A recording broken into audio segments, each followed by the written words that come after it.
Infinity Wars Sleepwalker Issue 3 takes a trip to the Soul Stone as Rick Fury interrogates Chris Powell over his connection to Sleepwalker. Chris doesn't fall for Rick's continued prodding since he knows cops since he was one. Rick demands to know about Sleepwalker and Chris decides to help, telling Rick how he got the amulet that turns him into the Dark Starhawk. Rick already knows all about that and that something is coming and they are running out of time. Chris tells the SHIELD agent that he is wrong about Sleepwalker since he needs their help. Chris reveals his first meeting with the hero and how thanks to him being there, Sleepwalker is allowed to access the Space Stone. As they traverse the world, Sleepwalker says that Rick Sheridan is stuck in the Soul Stone, along with others, and they need to stop the force that has put them in there. Inside the Space Stone, they find nothing. The Vast begins to cause Sleepwalker, a being who is ingrained in the imagination, to go insane. He manages to snap out of it, using his warp vision to see if he can see anything, but there is nothing within the vast emptiness of the stone. The warp vision does allow him, however, to access the stones again, breaking this time into the Time Stone. Fury doesn't believe Chris's story but wants to know more, learning of Sleepwalker and Chris's adventure into the Time Stone, where Sleepwalker begun to age rapidly. Chris is able to save him, however, learning Sleepwalker thought that he had been there for years, whereas they'd only been there for mere minutes. Because of this, Sleepwalker learned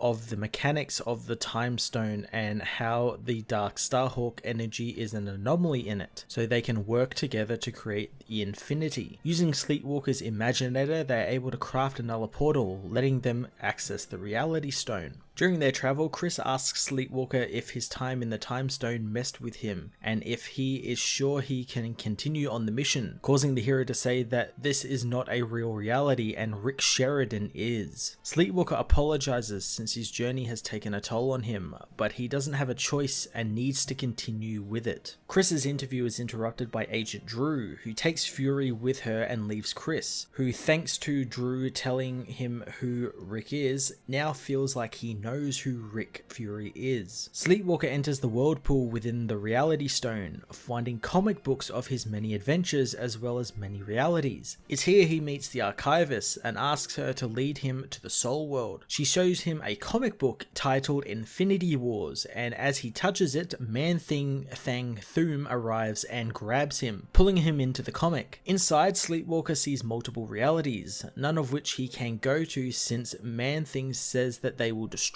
him. The creature says that Sleepwalker has fear, and the one called Requiem has unbalanced everything with her warped creation, and the stones are now bleeding into one another and are threatening to collapse in on themselves. Man-Thing delivers Sleepwalker to the stone's portal, imploring him to abandon his fear in order to save Rick Sheridan. Rick Fury, meanwhile, knows whatever Sleepwalker is doing, he is out of his element, and because of this, he tells SHIELD to activate their elimination protocol, saying they are going to kill Sleepwalker. Infinity Wars Sleepwalker Issue 3 ended up being the best tie-in to Infinity Wars since the book's plot directly ties into the actual premise of Infinity Wars. I absolutely love that they used a character like Sleepwalker to journey through this strange, very meta world. I hope in the final issue of this tie-in they don't kind of throw it all away and this actually ends up affecting the plot of Infinity Wars or vice versa, and they actually make this kind of like a required reading if you want the full story, since it's such a good opportunity to bring back a character like Sleepwalker but also finally have one of these tie-ins actually matter in the grand scheme of things, because every tie-in since really has not mattered at all. I'm going to give this issue an 8.5 out of 10.